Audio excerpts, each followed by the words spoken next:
UA exchange പ്രവാസ ലോകത്തിലേക്ക് സ്വാഗതം. ഒരു സാധാരണ പ്രവാസിക്ക് എന്തെങ്കിലും പ്രശ്നമുണ്ടായാൽ ലേബർ കോർട്ടിൽ പോകുവാനും മറ്റ് സംഘടനകളുമായോ സാമൂഹ്യ പ്രവർത്തകരുമായോ ഇടപെട്ട് പ്രശ്നങ്ങൾ പരിഹരിക്കാൻ സാധിക്കും.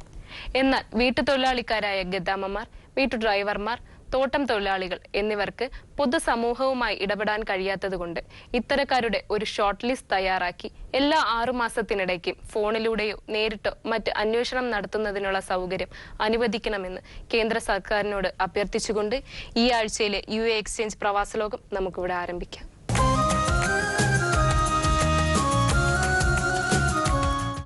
ഗൾഫിൽ പുതിയ സാഹചര്യത്തിൽ തൊഴിൽ നഷ്ടപ്പെട്ട് നാട്ടിലേക്ക് വരുന്ന പ്രവാസികൾക്ക് കേന്ദ്ര സർക്കാരിന്റെ സഹായ പ്രഖ്യാപനങ്ങൾ.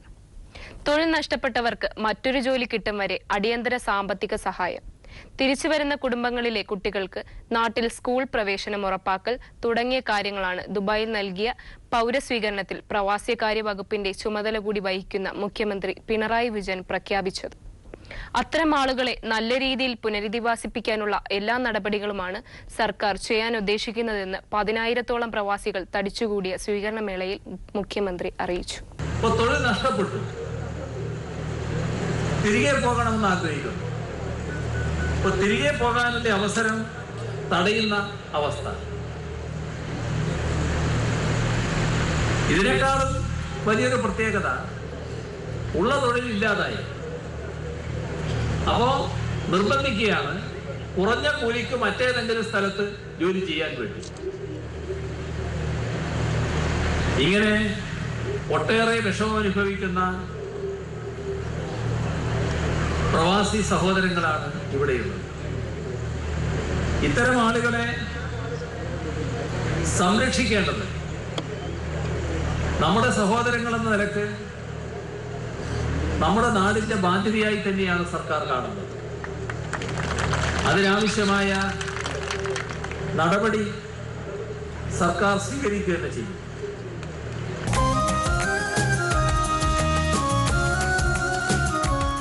ഏതാനും ആഴ്ചകൾക്ക് മുമ്പ് പ്രവാസ ലോകത്തിൽ സംരക്ഷണം ചെയ്തിരുന്ന വീട്ടുജോലിക്കായി സൗദി അറേബ്യയിലേക്ക് പോയ ഷീജ കുട്ടപ്പിനെ തേടിക്കൊണ്ടുള്ള അന്വേഷണം പ്രേക്ഷകർ ഓർക്കുന്നുണ്ടല്ലോ.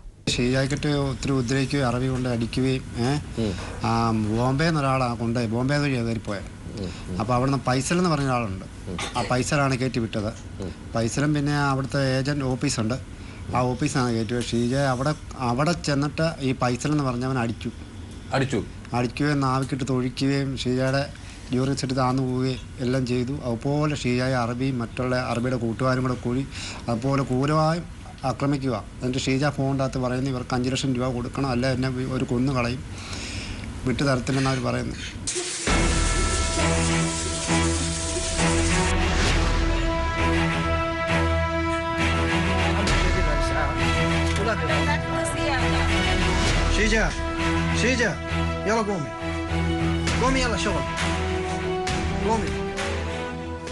ഷീജയെ നാട്ടിലേക്ക് എത്തിക്കാൻ ഞങ്ങൾക്ക് സാധിച്ചു.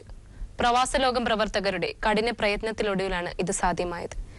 ഷീജയുടെ കഥ നമുക്കിനി കേൾക്കാം.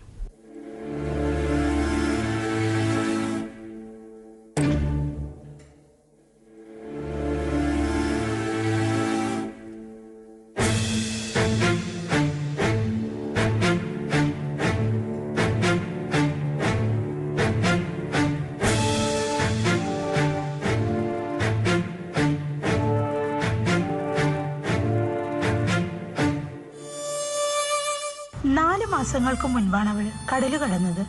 പണം സമ്പാദിക്കുക എന്നതായിരുന്നില്ല അവളുടെ സ്വപ്നം. തൻ്റെ കുഞ്ഞുങ്ങളുടെ വിദ്യാഭ്യാസം, സമാധാനത്തോടും സന്തോഷത്തോടും കൂടി അന്തിയുറങ്ങാനായി ഒരു കൊച്ചു കൂര. എന്നാൽ പ്രതീക്ഷകൾക്കൊക്കെയും വിപരീതമായിരുന്നു ഷീജയെ കാത്തിരുന്ന വിധി.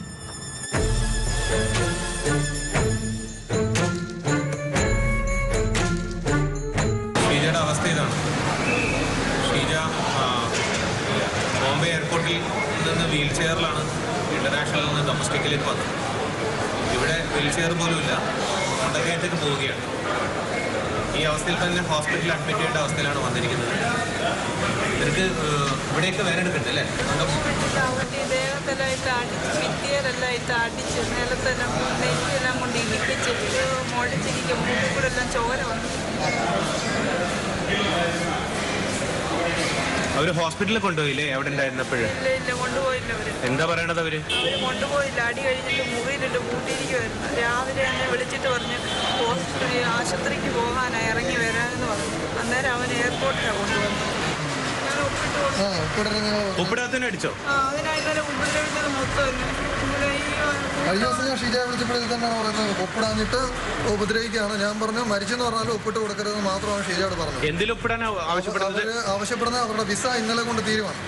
ഈ 30-ാം തീയതി കൊണ്ട്, ഡിസംബർ മാസം 30-ാം തീയതി കൊണ്ട് വിസ തീർന്നു കഴിഞ്ഞാൽ അവർക്ക് വീണ്ടും വിസ അടിച്ചിട്ട് ഷീജയെ 6 മാസം അവർക്ക് ഇവിടെ ജോലി ചെയ്യിപ്പിക്കും.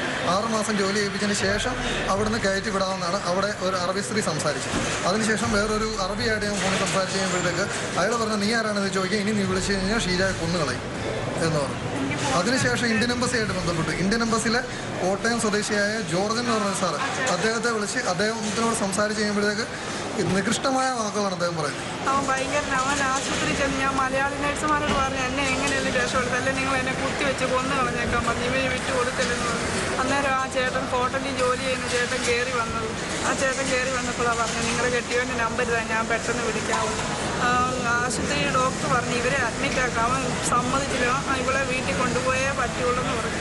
അങ്ങനെ അവൻ എന്നെ വീണ്ടും അവിടുന്ന് വലിച്ചഴിച്ച് കൊണ്ടുപോകുമായിരുന്നു. ആ ഡോക്ടർ പറഞ്ഞ് ഇതിന് ജോലി ചെയ്യാൻ പറ്റത്തില്ല, എന്നെ നാട്ടിൽ കയറ്റി വിടായിരുന്നു. സമ്മതിക്കത്തില്ല. അവൻ പറഞ്ഞു ഇവളെ 6 മാസം ജോലി ചെയ്യിപ്പിച്ചിട്ടുള്ളൂ. എന്ത് പേപ്പറിലേക്കാണെന്ന് അറിയില്ല, ഒരു പേപ്പർ ഒപ്പിടാൻ വിസമ്മതിച്ചിട്ട് അവളുടെ കൈകളെല്ലാം പിടിച്ചോടിച്ചു. ഈ രീതിയിലുള്ള ക്രൂരമായ പീഡനം തുടർന്നുകൊണ്ടിരിക്കുകയാണ്. ഇവിടെ കൊണ്ടുപോയ ഏജന്റ് ഫൈസലാകട്ടെ ഇപ്പോഴും പോലീസിനോ നിയമ വ്യവസ്ഥക്കോ മുമ്പിൽ കീഴടങ്ങിയിട്ടില്ല. അയാളുടെ ബോംബെ വക്കാലമുള്ള ഏജൻസിയും ഷീജയ്ക്ക് വേണ്ടി വാങ്ങിയ പണം അറബിക്ക് തിരികെ കിട്ടിയിട്ടില്ല. ആ ദേഷ്യം മുഴുവൻ ഈ പാവപ്പെട്ട യുവതിയുടെ ശരീരത്തിൽ കാണാനുണ്ട്.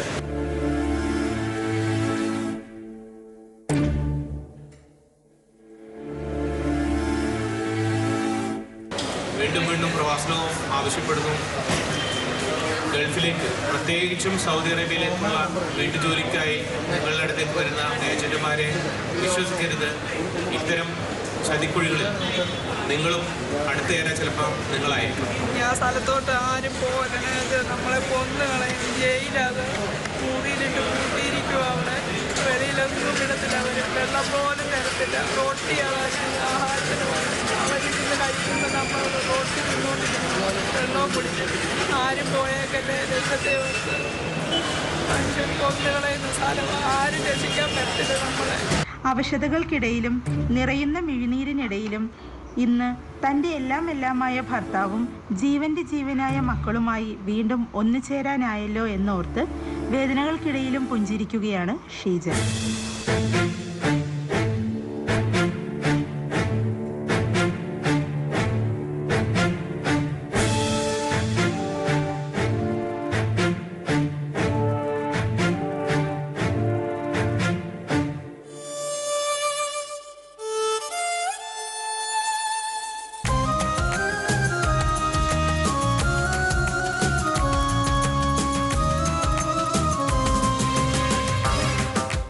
വീട്ടുജോലിക്കായി സൗദി അറേബ്യയിലേക്ക് പോയ കോട്ടയം പാലാ സ്വദേശിനി ജിജിയുടെ ജീവിതത്തിൽ കഴിഞ്ഞ 8 മാസമായി അരങ്ങേറിയത് കടുത്ത പീഡനങ്ങളായിരുന്നു. ഭർത്താവിനോടും മക്കളോടും ഒന്നും മിണ്ടുവാൻ പോലും കഴിയാതെ വീട്ടുതടങ്കലിൽ കഴിയുന്ന ജിജിയുടെ വിവരങ്ങൾ നമുക്ക് ഇവരോട് തന്നെ ചോദിച്ചറിയാം. ജിജി പോയിട്ട് എത്രയായി? 8-9 മാസമായി. അതിന് മുമ്പ് പോയുള്ള ആളാണോ ഗൾഫില്? അല്ല, പോയിട്ടില്ല. ആദ്യം പോവാ.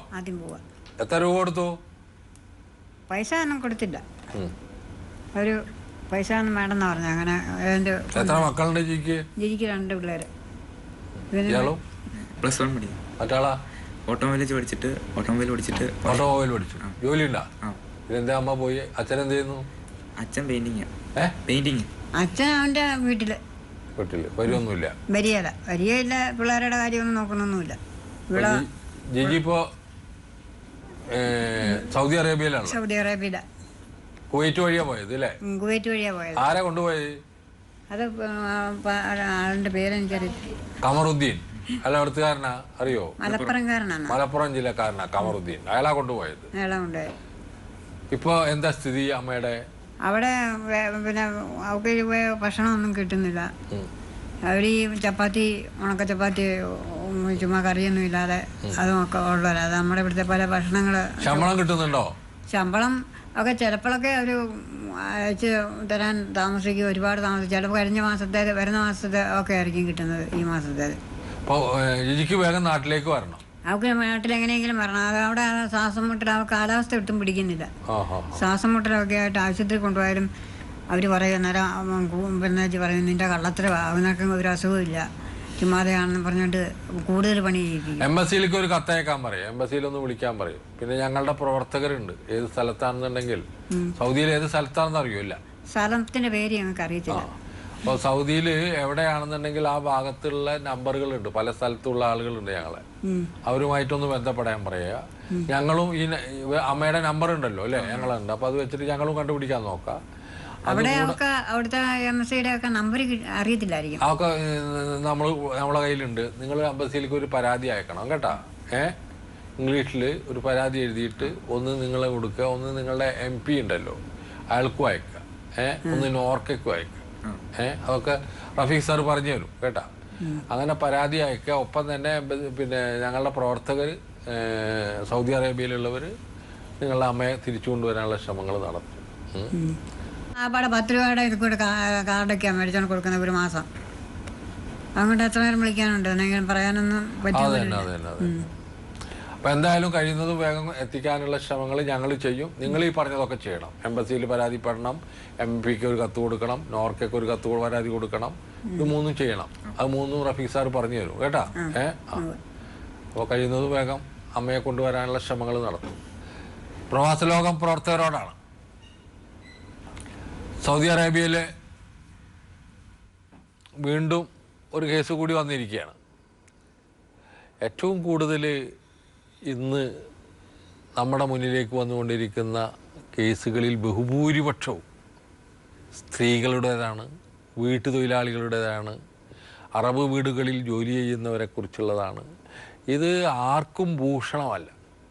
ഇന്ത്യൻ എംബസിക്കോ ഇന്ത്യൻ ഗവൺമെൻറ്റിനോ അല്ലെങ്കിൽ അറബ് ഗവൺമെൻറ്റുകൾക്കോ അവിടുത്തെ ഈ സ്പോൺസർഷിപ്പുകാർക്കോ അല്ലെങ്കിൽ ഇവിടെ നിന്ന് ആളുകളെ കൊണ്ടുപോകുന്ന ആളുകൾക്കോ ഒന്നും നല്ലതല്ല. എല്ലാവരുടെയും പേര് ചീത്താകുന്ന ഒരു കേസാണ്. അപ്പോൾ ഇതിൽ നിന്ന് എനിക്ക് അഭ്യർത്ഥിക്കാനുള്ളത് ട്രാവൽ ഏജൻറ്റുകൾ, അതുപോലെ എംബസികൾ, അതുപോലെ അവിടെ വിസയ്ക്ക് അപേക്ഷിക്കുന്ന അറബികളോട് അല്ലെങ്കിൽ നമ്മളെ എംബസി അവർക്കൊരു കത്തയക്കുന്നത് നന്നായിരിക്കും. അവിടുത്തെ ഫോറിൻ അഫയേഴ്സ് മിനിസ്ട്രിയിലേക്ക് എല്ലാ എംബസികളും. ഇങ്ങനെ കബളിപ്പിക്കപ്പെടുന്ന ധാരാളം സ്ത്രീകളുടെ കേസുകൾ വന്നുകൊണ്ടിരിക്കുന്നു എന്ന നിലയിൽ. അതുപോലെ തന്നെ നമ്മളുടെ ഈ MP-മാരോ അല്ലെങ്കിൽ നിയമസഭ MLA-മാരോ ഒക്കെ ഇത്തരത്തിൽ എംബസികൾക്ക് കത്തയക്കുന്നത് നന്നായിരിക്കും എന്ന് എനിക്ക് തോന്നുന്നു. വളരെ മോശപ്പെട്ട ഒരു അന്തരീക്ഷത്തിലേക്ക് മൈഗ്രേഷൻ, പ്രത്യേകിച്ച് വീട്ടുതൊഴിലാളികളുടെ മൈഗ്രേഷൻ മാറിക്കൊണ്ടിരിക്കുമ്പോൾ അത് ഒട്ടും എന്താ പറയുക സൗഹൃദപരമല്ലാത്തൊരു അന്തരീക്ഷത്തിലേക്ക് പോയിക്കൊണ്ടിരിക്കും. ഞങ്ങളെപ്പോലുള്ള മനുഷ്യാവകാശ പ്രവർത്തകർക്ക് സത്യം തുറന്നു പറയാതിരിക്കാൻ നിവൃത്തിയില്ലാത്ത ഘട്ടമെത്തിയിരിക്കുന്നു എന്നുള്ളതാണ് സത്യം. ഞങ്ങളത് വിളിച്ചു പറയും, യാതൊരു സംശയവുമില്ല. അത് വളരെ ശക്തമായിട്ട് ലോകത്തിൻ്റെ മുന്നിൽ ഈ മനുഷ്യർക്ക് വേണ്ടി ഞങ്ങളുണ്ടാവും എന്ന കാര്യത്തിൽ യാതൊരു സംശയവുമില്ല. അതുകൊണ്ട് ജിജി എന്ന പെൺകുട്ടി ഇപ്പോൾ സൗദി അറേബ്യയിൽ എങ്ങനെയെങ്കിലും നാട്ടിലെത്തിയാൽ മതി എന്നുള്ളൊരവസ്ഥയിൽ ഇരിക്കുക.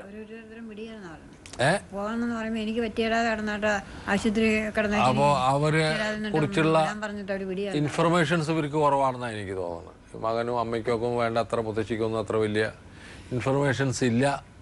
അതുകൊണ്ട് കഴിയുന്നു സൗദി അറേബ്യയിൽ എവിടെയാണെന്ന് ഇവർക്ക് വലിയ വിവരമില്ല. അതുകൊണ്ട് അവരുടെ നമ്പർ വെച്ച് അവരുടെ സ്ഥലം ലൊക്കേറ്റ് ചെയ്യാൻ പ്രവാസ ലോകം പ്രവർത്തകർ ശ്രദ്ധിക്കണം. അവരെ കഴിയുന്നതും വേഗം നാട്ടിലേക്ക് അയക്കാൻ വേണ്ട ശ്രമങ്ങൾ ചെയ്യണം എന്നുള്ളതാണ് ഞങ്ങൾക്ക് പറയാനുള്ളത്. ഈ കുടുംബത്തെ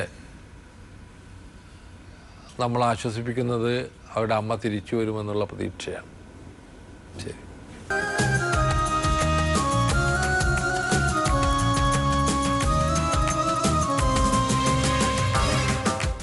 മനുഷ്യക്കടത്തിന്റെ മറ്റൊരു ഇരയാണ് പുനലൂർ സ്വദേശിനി ചന്ദ്രലേഖ. വീട്ടുജോലിക്കാരായി പോകുന്ന സ്ത്രീകൾക്ക് 30 വയസ്സ് തികഞ്ഞിരിക്കണം എന്ന നിർബന്ധ വ്യവസ്ഥയിരിക്കെ 2015 ജൂലൈ മാസത്തിൽ വീട്ടുജോലിക്കായി കുവൈറ്റിലെത്തുന്നത്.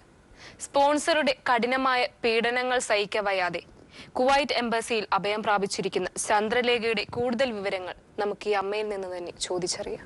ചന്ദ്രലേഖ കല്യാണം കഴിച്ചിട്ടുണ്ട്? കല്യാണം കഴിഞ്ഞു. ഭർത്താവ് എന്ത് ചെയ്യുന്നു?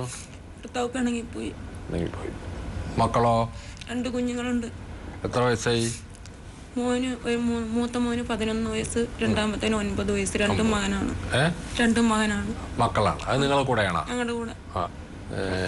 ഈ 2 വർഷത്തിലിടക്ക് അവിടെ ചെന്നപ്പോ ദുരിതങ്ങളും കഷ്ടപ്പാടുകളും പീഡനങ്ങളും ഒക്കെ ആയി. അങ്ങനെ പോരാൻ വേണ്ടിയിട്ട് ശ്രമിച്ചിട്ട് ഇപ്പോ കുവൈറ്റ് എംബസിയുടെ പിന്നെ ഡിപ്പോർട്ടേഷൻ ക്യാമ്പിലുണ്ട് അല്ലേ? അത് ഇനി ഇല്ലാന്ന് പറയില്ല. അവിടുന്ന് അവർ ആർക്കെങ്കിലും കൊടുക്കുമോ? ഇല്ല എല്ലാവരും പുറത്തു പോകുമെന്ന് പറയുന്നുണ്ട് സാറേ. പക്ഷെ ഒരു പ്രാവശ്യം അവര് വിളിച്ചായിരുന്നു, കുഞ്ഞു വിളിച്ചായിരുന്നു ഞങ്ങളുടെ അടുത്ത്. വിളിച്ചപ്പോൾ പറഞ്ഞ അമ്മ ഇവര് പുറത്തു പോയി ജോലി ചെയ്യുന്ന പറയുന്നു എന്ന് പറയുന്നു. അപ്പൊ ഞാൻ പറഞ്ഞു മക്കള് പുറത്തെങ്ങും പോവരുത്, ഒന്നും പോകരുത്. ഞങ്ങള് പുതിയ പരിപാടിയാണ്. പ്രായം ചെന്ന ഒരു തള്ളയെ നോക്കണമെന്ന് ജോലിയായിരുന്നു. അപ്പോൾ അത് ചെയ്തുകൊണ്ടിരുന്നതിന് ശേഷം അവർ പിന്നെ ലണ്ടനിൽ പോകണം, അവർക്കൊരു ഓപ്പറേഷൻ ഉണ്ടെന്ന് പറഞ്ഞു. അപ്പോൾ മോളോട് പറഞ്ഞു നീ നാട്ടിൽ പോകുന്നെങ്കിൽ ടിക്കറ്റ് എടുത്താൽ നിന്നെ നാട്ടിൽ വിടാൻ, ഞങ്ങൾ വരുമ്പോൾ തിരിച്ച് കയറി ചെന്നാൽ മതി എന്ന് പറഞ്ഞു. അത് ഡിസംബറിലായിരുന്നു സാറേ. അതുവരെ അവർ നല്ല രീതിയിലായിരുന്നു എൻ്റെ കുഞ്ഞിനെ നോക്കിയതും ആഹാരമൊക്കെ കൊടുക്കുകയൊക്കെ ചെയ്യുമായിരുന്നു. അപ്പോഴും അവൾ ഡിസംബറിലെ ശമ്പളം കൈ വെച്ച് തന്നിട്ട് അതിലാണ് അവൾ ടിക്കറ്റ് എടുത്തും വെച്ച് ജനുവരിയിൽ അവൾ നാട്ടിൽ വന്നു. അതെ, ജനുവരി നാട്ടിൽ വന്നിട്ട് 2016 കഴിഞ്ഞ വർഷം ജനുവരി വന്നു. അപ്പോഴും വീണ്ടും അവർ മെയ് മാസമാണ് അവർ ലണ്ടനിൽ നിന്ന് വീണ്ടും കുവൈറ്റിൽ വന്നിച്ച് ഇവളെ വിളിച്ചു. അപ്പോൾ അതുവരെ നല്ലതുപോലെ നോക്കിയതിൻ്റെ പേര് ഇവള് വീണ്ടും ടിക്കറ്റ് എടുത്തുകൊണ്ട് അവള് വീണ്ടും കയറിപ്പോയി. അവർ നല്ലപോലെ നോക്കുന്നു. പിന്നാണ് ഈ സംഭവം എല്ലാം നടക്കുന്നത്. അവര് പിന്നെ ഒരു ഹോസ്പിറ്റലിൽ ICUലാണ് ആ അമ്മ. അപ്പോൾ ICUലായതിൻ്റെ പേര് അവിടെ ആശുപത്രി ആളിനെ വേണ്ടാന്ന് പറഞ്ഞു. അപ്പോൾ ഇവരുടെ അടുത്ത് എന്നാൽ മോള് പറഞ്ഞ് എൻ്റെ അദ്ദേഹത്തിന് സുഖമില്ലാതെ ആശുപത്രി അഡ്മിറ്റ് ആയിപ്പോയി. അന്നേരം ഞാൻ മോളെ ഇതുപോലെ വിളിച്ച് പറഞ്ഞു. അപ്പോൾ മോള് പറഞ്ഞ് മേഡത്തിൻ്റെ അടുത്ത് പറഞ്ഞ് എനിക്ക് നാട്ടിൽ പോകണം, എൻ്റെ അച്ഛന് തീരെ സുഖമില്ലെന്നൊക്കെ പറഞ്ഞു. അപ്പോൾ നിന്നെ കാശ് കൊടുത്തിട്ടാണ് ഇവിടെ ഞാൻ വിലയ്ക്ക് വാങ്ങിച്ചേക്കുന്നത്, നിന്നെ അങ്ങനെ വിടാൻ പറ്റത്തില്ലെന്ന് പറഞ്ഞു. അങ്ങനെ വീണ്ടും ഇവള് കരഞ്ഞൊക്കെ ചോദിച്ചിട്ട് പറഞ്ഞ് നിന്നെ അങ്ങനെ ഉണ്ടെങ്കിൽ ഞാൻ വേറൊരു വീട്ടിൽ കൊണ്ട് വിൽക്കുമെന്നും പറഞ്ഞ് വേറൊരു വീട്ടിൽ കൊണ്ടാക്കി. വേറൊരു വീട്ടിൽ രാഖി രാമായണമാണ് എൻ്റെ മോളെ ആ മേഡവും അവരുടെ അനിയത്തിയും കൂടെ ചേർന്ന് 2-3 അടി അടിച്ച് വലിച്ച് ആ കാറിനകത്ത് കയറ്റി കൊണ്ടുപോയെന്ന് പറഞ്ഞായിരുന്നു. കൊണ്ടുപോയിട്ട് പിന്നെ അവിടെ നിന്നാണ് കുഞ്ഞ് എങ്ങനെയോ രക്ഷപ്പെട്ട് ഇവിടെ ആയത്. വളരെ ദുഃഖകരമായിട്ടുള്ള വാർത്തകളിൽ ഒന്നാണിത്. അതുകൊണ്ട് കുവൈറ്റ് എംബസിയോട് ഞങ്ങൾ വീണ്ടും പറയുന്നു, നിങ്ങളുടെ പണി കൃത്യമായിട്ട് ചെയ്യുന്നതിൽ വീഴ്ച വരുത്തുന്നുണ്ട് എന്നാണ് അവിടെ നിന്ന് വരുന്ന പൗരന്മാരായിട്ടുള്ള പ്രവാസികൾ ഞങ്ങളോട് പറയുന്നത്. ഒരാളല്ല നിങ്ങളെക്കുറിച്ച് പറയുന്നത്, പലരും പറയുന്നു. ദയവ് ചെയ്ത് ഇന്ത്യ അതിൻ്റെ അന്തസ്സ് ഉയർത്തിപ്പിടിച്ചുകൊണ്ട്, നാടിൻ്റെ അന്തസ്സ് ഉയർത്തിപ്പിടിച്ചുകൊണ്ട് പ്രവർത്തിക്കാൻ ബാധ്യസ്ഥമാണ് ഇന്ത്യൻ എംബസി എന്നുള്ള കാര്യം നിങ്ങൾ മറക്കരുത്.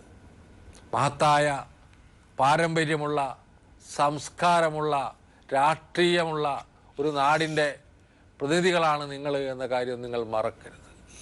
ചന്ദ്രലേഖ എന്ന് പറയുന്ന 2 കുട്ടികളുടെ അമ്മയാണ് അവർ. ഭർത്താവില്ല, അവർക്ക് മതിയായി.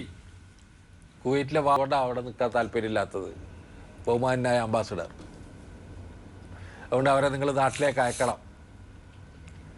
ഇത് രേഖപ്പെടുത്തപ്പെട്ട ഒരു റെക്കോർഡാണ്. അവർ നിങ്ങളുടെ കസ്റ്റഡിയിലുണ്ട് എന്ന് ഞങ്ങൾക്ക് രേഖപ്പെടുത്തപ്പെട്ട റെക്കോർഡായിട്ട് നിങ്ങളിത് സ്വീകരിക്കണം.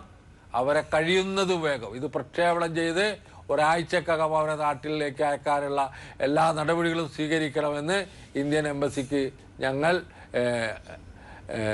എന്താ പറയുക അഭ്യർത്ഥിക്കുകയാണ് ഇന്ത്യൻ എംബസിയോട്. തീർച്ചയായിട്ടും അത് നിങ്ങൾ പരിഗണിക്കുമെന്നുള്ള പ്രത്യാശയോടുകൂടി കുടുംബത്തെ ഞങ്ങൾ തിരിച്ചയക്കുകയാണ്. സ്വദേശത്തും വിദേശത്തും കാണാതെയാകുന്ന ആളെക്കുറിച്ചുള്ള അന്വേഷണമാണ് പ്രവാസ ലോകം നടത്തുന്നത്. ഇത് പൂർണ്ണമായും സൗജന്യമാണ്. കാണാതെയായ ആളെക്കുറിച്ചുള്ള പൂർണ്ണ വിവരങ്ങൾ ഫോട്ടോ സഹിതം ഞങ്ങൾക്ക് എഴുതുക. ഞങ്ങളുടെ വിലാസം: പ്രവാസ ലോകം, കൈർലി TV, കൈർലി ടവർ, പാളയം, ട്രിവാൻഡ്രം 34. ഞങ്ങളുടെ ഹോട്ട്ലൈൻ മൊബൈൽ നമ്പറുകൾ: റഫീഖ് റാവുത്തർ 9847920104. ഞങ്ങളുടെ ഇമെയിൽ അഡ്രസ് പ്രവാസലോകം@gmail.com. തങ്ങളുടെ ജീവിതത്തിന് വേണ്ടി അന്യനാട്ടിൽ കഷ്ടപ്പെടാൻ പോയ അമ്മയ്ക്ക് വേണ്ടി വിലപിക്കുന്നൊരു മകൻ. സൗദിയിൽ നിന്നും ജിജിയുടെ തിരിച്ചുവരവിന് വേണ്ടി സായുജിനൊപ്പം ഞങ്ങളും കാത്തിരിക്കുന്നു. ഈ ആഴ്ചയിലെ UA എക്സ്ചേഞ്ച് പ്രവാസ ലോകം ഇവിടെ അവസാനിക്കുന്നു. അടുത്ത ആഴ്ച വീണ്ടും കാണാം.